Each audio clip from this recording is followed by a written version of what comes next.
Okay, so we're now going to move straight into session 1, enhancing Australian and Korean business cultural understanding.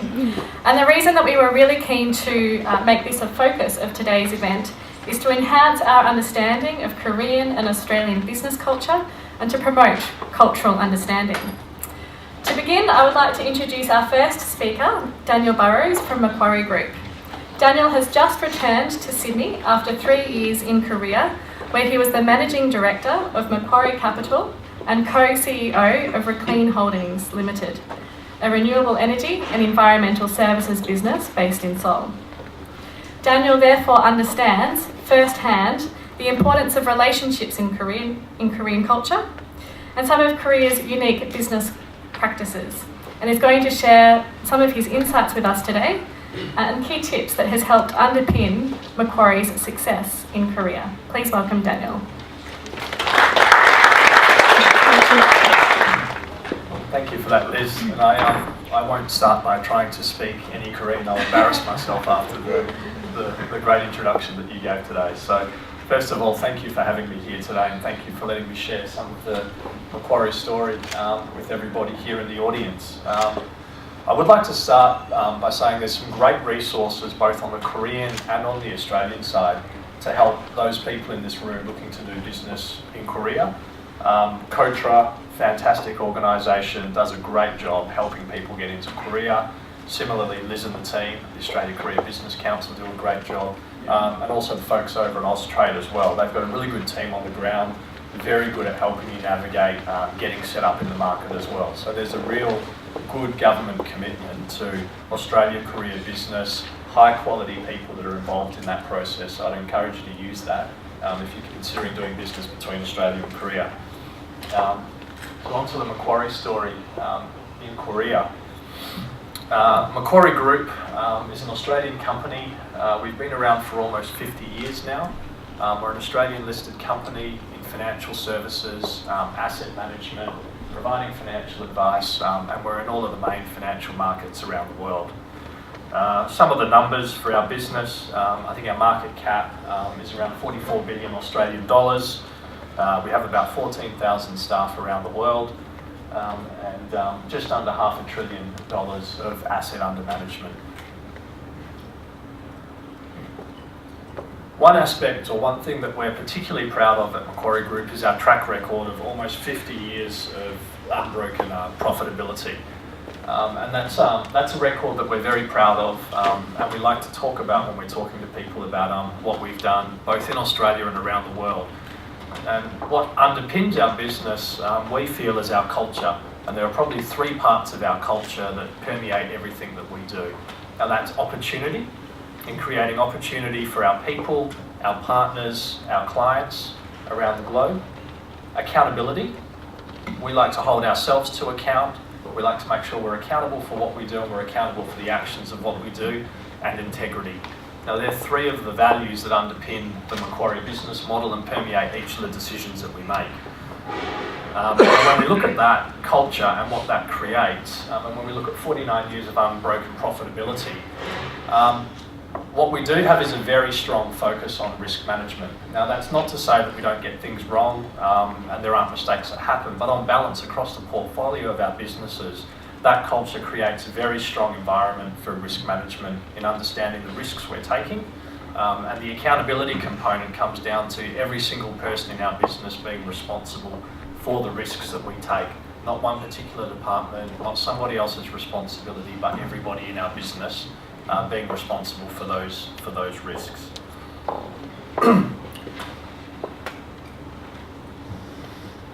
So coming to Korea, and something I know a little bit more about other than the rest of the business, as Liz said, I had the great pleasure and opportunity of spending a number of years in Korea and helping build Macquarie's business there. So if we just run through, what does Macquarie actually do in Korea?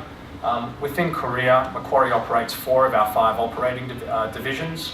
The only service we don't provide in Korea that we provide here in Australia is our banking and financial services business, which is very much an Australian retail-focused business. Other than that, we provide all of our services up in Korea. We've been in Korea now for almost 20 years, and Korea holds a special place in the Macquarie story, that it was one of the first international markets that we went into. We went into that market in 2000, and unlike a lot of other people that have been in and out of Korea over the time, one of the keys, I think, to our success in Korea has been that long-term commitment. We've been there for almost 20 years.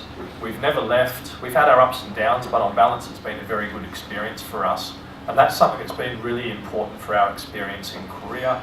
And I think if you talk to our partners who we've built our business with in Korea over time, it's something that is really well recognised, that we've stayed the journey, we've really committed to that market, and we haven't come out of it over time. Within our business, we directly employ just over 240 staff in Korea. And I think more relevant to us when we look at our business, we own or control 40 assets across Korea, mainly in the infrastructure and renewable energy space. And across those assets, we employ, it's now over 4,000 staff in Korea. And I think one of the things that, when you look at those employment numbers, of those 4,000 people, these assets are often in regional areas, so outside of Busan, outside of Seoul. So the jobs that we're creating through the infrastructure we're building and the activities we're performing in Korea is creating a lot of jobs in regional Korea, which again is something that we're very proud of and part of our story in Korea. I will come back to the Macquarie Group Foundation again, because I think being local, being active in our communities and providing those avenues for our staff has been really important to our success. But I will come back to that. We've got some stats there on the numbers. So when you look at the essential services that we provide to the Korean economy, if you head up to Korea, you'll probably travel on one of the roads that we either own or we've built. If you switch the TV on, you may be using one of the services that we provide. We control a number of traditional and new and renewable energy generating facilities as well up in Korea. So we like to be involved in providing critical infrastructure and services to the communities up in Korea, and that's something that Macquarie does around the world. On this page, I did just want to touch on probably 3 points, picking up on the themes that for today on the cultural aspects of doing business between Australia and Korea. Time and commitment, that almost 20 years, that's an important one. If you are looking at doing business in Korea, I do think you need to make a commitment. And I don't think that's an Australia-Korea comment, I think that's a general comment. I think if you're going to go somewhere and you're going to do it, you want to do it properly, you want to commit, and you need to take, or you need to have that perspective and be a little patient. I think, I can't remember who said it at the start, but I think the change in Korea, or what you're seeing in Korea, there's a really strong cultural compatibility between Australia and Korea. And it was something I experienced in my time there, and that the way Koreans do business and Australians do business is actually really compatible. So if you look at the workforce and the people we have in Macquarie in Korea, there's a handful of people like myself who are not from Korea. Most of our workforce is Korean up in Korea. Really well educated, hard-working people. I would say the other thing I found was that English is very widely spoken. Probably 8 years or so ago when I first started spending some time in Korea, language was a bigger barrier for me then. I would say now, having lived there, I speak no Korean, did not find it an issue at all. So it's a really good, hard-working, well-educated workforce where English is very prevalent. The other aspect that we found at Macquarie when we went to Korea in 2000, which was just after the Asian financial crisis, in going to Korea, we didn't try to do everything. We didn't try to be all things to all people. We really tried to pick what have we done over time, what do we do well, and how can we fill a need in the markets that we go into. So for Korea, when we saw the opportunity to help build infrastructure, to provide the funding and supply the infrastructure to help Korea grow, we sort of looked at that and went, that's something that we've done a good job of in Australia, that's something that we've been successful at doing in other places around the world, and we saw an opportunity. So we didn't go in and try to do everything that Macquarie does in Australia. We tried to pick a couple of things that we do really well, and sent some of our people who did those things really well to go and set the business up there. So that was something that, again, worked pretty well for us. Macquarie Group Foundation. This is a foundation that operates globally for Macquarie and is a really important part of what we do. the Macquarie Group Foundation supports staff-led initiatives in charitable services around the globe. And this is very distinct from our business activities. So there's no link between what Macquarie does as a business and what the foundation can do. But in Korea, this is a really vibrant part of our business. The stats we had up there before are dated. I think they stopped at about 2007, and I'm not sure why. But we've donated over $5 million in Korea. But what we see in our people in Korea, there's a real buzz. People love getting involved in local activities. They love going home to their families and being able to say, hey, we've just raised $20,000 for a local community activity, something that they're passionate about. And it's something that our staff really get behind. If you go around our office and people say, why do you work at Macquarie? Why do you like being here? A lot of people really enjoy getting involved in the foundation and doing things that give back to the community. Now that's just something we do at Macquarie. The other aspect to that is the level of feedback we get on the local engagement, understanding what's important in our communities is again really important to us. We're in the business of building infrastructure, building long-term assets. Most of the assets we build have 20+ year lives. So understanding what's important to local stakeholders, again, very important. And then also fantastic for staff engagement. People really associate with the ability to get involved in the foundation and seeing their employer, and in Korea, seeing a foreign employer putting so much capital in a charitable sense is something that our staff have been really proud of. I will labour this point, I think, a little bit today in terms of doing business between Australia and Korea. The markets are different. If you're going to turn up somewhere and do something, you need to be good at what you do. So it's not the sort of market where you want to turn up, fumble around and have a go. You want to be very clear on what is it that you do, what is the customer demand, what are you going to provide, and do people need it? Now for us, in Korea, renewable energy and new energy is one of the biggest growth areas across the Macquarie Group when we look at our different business lines. Now, if we ask ourselves, why are we in renewable energy? Why is that a growth area for us? We see renewable energy as a continuation of infrastructure. We've been in renewable energy for over a decade in the US, Europe, probably to a lesser extent Australia, and we see that as a continuation of something we do well. So if you look at it, we look at renewable energy in Korea and say we have very good global experts who understand renewable energy. We also have very good local people in Korea who understand the local demand and what's happening here. So how do we as Macquarie marry these people up and chase that opportunity in Korea, and at the same time provide high quality infrastructure to the communities in Korea that we serve? So if I look at that, one of the other things for us is doing what we know well, doing things that we're expert at, and then knowing your market, having good local people on the ground as well. Now if you pair those things up, I've talked a little about having a couple of Macquarie people who have been around Macquarie 10, 20 years. We've actually had a large number of people from Macquarie who have spent time in Korea over those 20 years. And what that has allowed for us to do in Korea is to have people who understand Macquarie, understand what we do well, spend time in Korea and help connect our Korean business into the global network of experts that we have.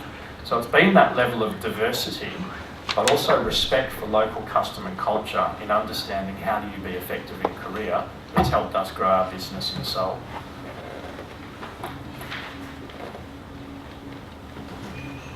On this slide, I wanted to talk about some of the specifics. So one of the specific business activities we've done in Korea is we've built what we call our development capital business.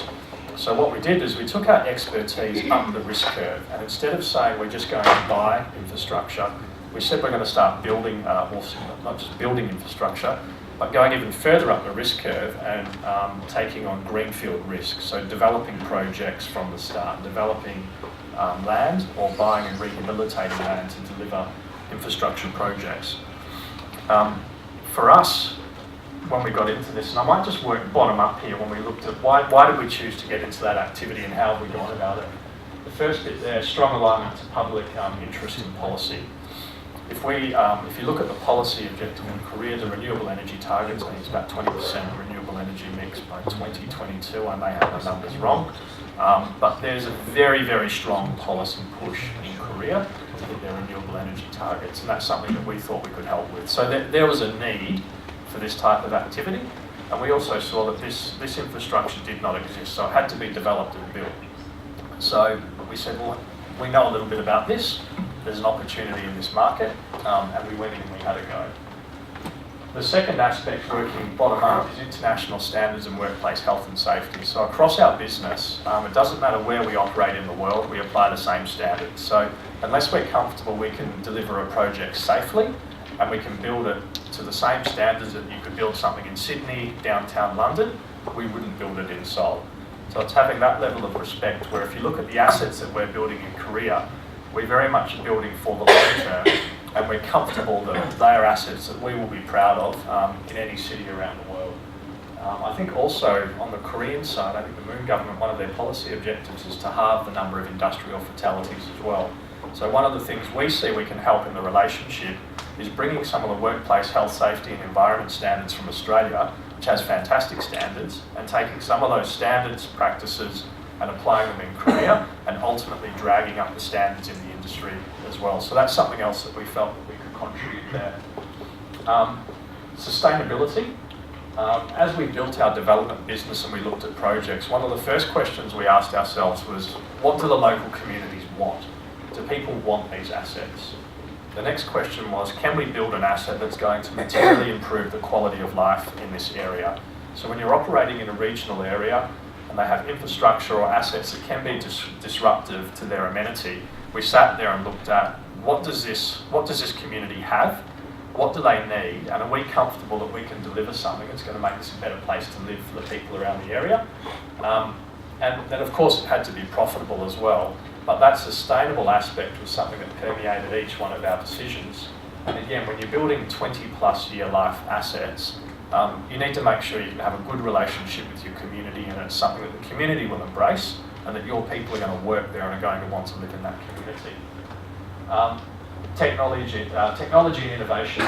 Again, we felt that we could do something a bit different to what was happening in the market. So if you have a look at some of our facilities that we've built, when you look at the emissions, the emission controls, and some of the other aspects, we're building facilities in Korea on the waste management side and on the renewable energy side that surpass the standards. So if you look at local regulation, we could have built each one of our projects cheaper than we built, but we ultimately decided to invest a little bit more and create an asset that we were proud of and we would be proud to deliver anywhere around the world. So that was one aspect of the Macquarie business, the development capital business.